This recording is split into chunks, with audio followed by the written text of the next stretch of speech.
part 2 of the video speaking about how tactics people use against TIs is sometimes child custody cases, getting fucked over those. Oh yeah. It's fucked up, but that's a very popular tactic they use when going towards children.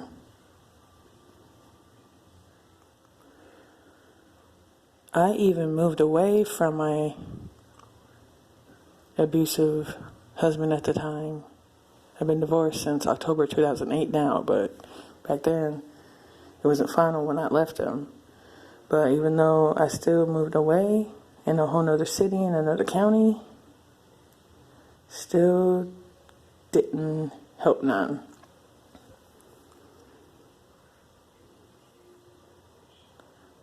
I sometimes think if I did things different, would shit go different? Like, no, it wouldn't have. I mean, I had 2 jobs at the time, living in another city, about 100 miles away from the city that I had moved from, where I got the, child custody case on me in the first place. And, I moved away from there because my ex-husband's people was there, and him and all that, so I moved away. And then I went to this domestic violence shelter, and I had got my job transferred over to the next city I was going to, that I had moved to, and then I had found 2 jobs 2 months later after no, it was a few months later.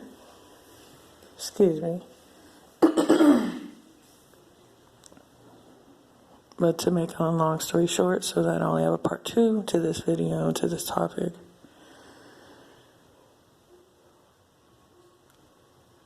I had got my own apartment after getting messed over of getting an apartment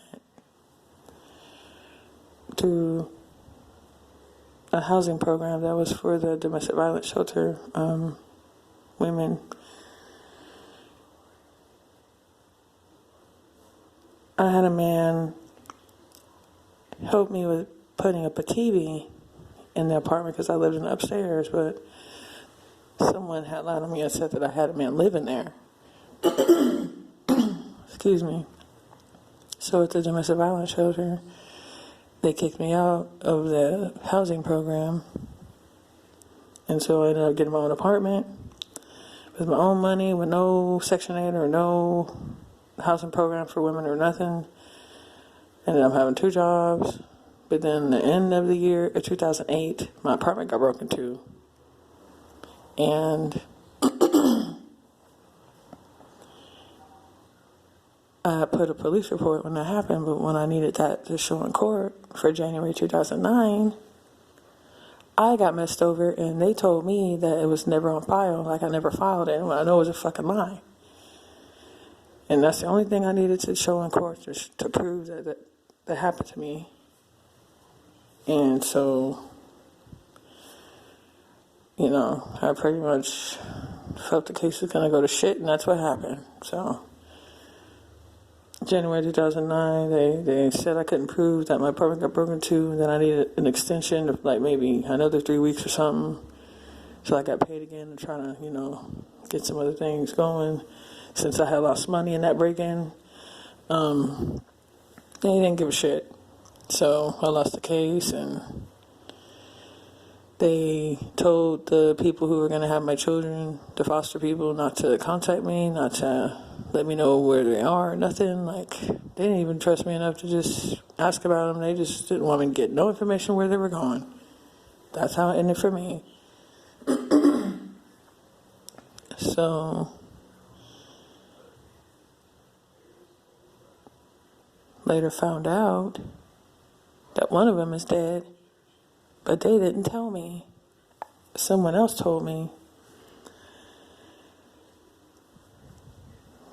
that kind of has a spiritual gift, I should say. And that person let me know that one of my children are dead, that they did not let me know. So I have 4 living children, so now I have 3, but they don't even know that. The CPS and the child family court system and where I had my case at, but yeah, even though I moved away, I got my own apartment and stuff, they sent agents to my freaking apartment to break it up and everything because I came home from work one Sunday night, the Christmas before Thanksgiving. Before the Sunday before Christmas in December '08. That's what, yeah. And then when I tried to show that in court, then I made a report. They said it never had a report about it. Fucking lie. So yeah. Some STIs get really fucked over in court cases, especially regarding our children. So if that happens to any one of you or anyone you know, don't feel bad. You're not alone. But yeah, I just wanted to finish that story. I pretty much had said the point about that in the first video about this topic, but I wanted to